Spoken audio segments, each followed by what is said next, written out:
हजरत नूह अलैहिस्सलाम अल्लाह के उन महान पैगंबरों में से एक हैं जिन्हें उलुल अज़्म यानी सब्र और हिम्मत वाले रसूलों में गिना जाता है।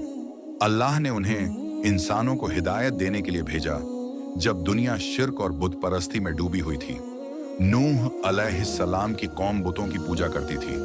वे वद, सुवा, यग्गूस, योक और नस्र नाम के पत्थरों को अपना खुदा मानकर उनसे दुआएं करते थे। इंसान की फितरत एक खुदा की तलाश करती है, लेकिन इन लोगों ने अल्लाह को छोड़कर अपने हाथों से बनाए हुए बुतों को पूजना शुरू कर दिया था। अल्लाह ने हजरत नूह अलैहिस्सलाम को नबी बनाकर उनकी कौम की तरफ भेजा। उन्होंने तौहीद एक अल्लाह की इबादत की दावत दी और कहा, ऐ मेरी कौम, सिर्फ अल्लाह की इबादत करो, उसके सिवा तुम्हारा कोई माबूद नहीं है। हजरत नूह अलैहिस्सलाम ने दिन में, रात में छुपकर, खुलेआम, हर अंदाज में अपनी कौम को समझाया। उन्होंने 950 साल तक दावत दी, लेकिन सिर्फ चंद लोग ही ईमान लाए। लोगों ने हजरत नूह अलैहिस्सलाम का मजाक उड़ाया। वो कहते, क्या हम तुम्हारी बात मान लें जबकि तुम्हारे पीछे सिर्फ कमजोर और गरीब लोग हैं? उन्होंने ताना मारा, गालियां दी, पत्थर मारे, लेकिन हजरत नूह अलैहिस्सलाम ने सब्र किया।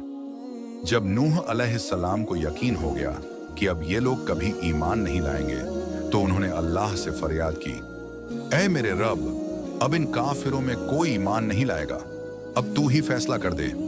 अल्लाह ने उन्हें हुक्म दिया, एक बड़ी कश्ती बनाओ हमारी निगरानी में। हजरत नूह अलैहिस्सलाम ने लकड़ी इकट्ठा की, कश्ती बनाना शुरू किया।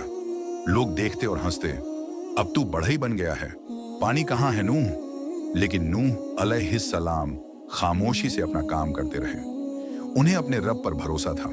जब कश्ती तैयार हो गई तो अल्लाह ने कहा, हर जानवर का एक एक जोड़ा और अपने ईमान वाले लोगों को कश्ती में सवार कर लो। फिर अल्लाह का अजाब शुरू हुआ। जमीन से पानी फूटा, आसमान से मूसलाधार बारिश हुई, हर तरफ सिर्फ पानी ही पानी था। पूरी बस्ती डूब गई। सबसे दर्दनाक लम्हा वो था जब हजरत नूह अलैहिस्सलाम ने अपने बेटे को कश्ती में बुलाया। बेटा, हमारे साथ सवार हो जा, काफिरों के साथ मत हो। बेटा बोला, मैं पहाड़ पर चढ़ जाऊंगा, वो मुझे बचा लेगा। नूह अलैहिस्सलाम ने कहा, आज अल्लाह के हुक्म से कोई नहीं बच सकता।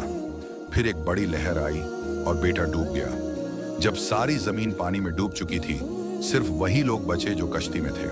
फिर अल्लाह ने हुक्म दिया, ऐ जमीन, अपना पानी पी जा, और ऐ आसमान, तू रुक जा। तूफान थमा और कश्ती जाकर झूदी पहाड़ पर ठहर गई। नूह अलैहिस्सलाम और उनके साथियों को बचा लिया गया। उन्होंने अल्लाह का शुक्र अदा किया।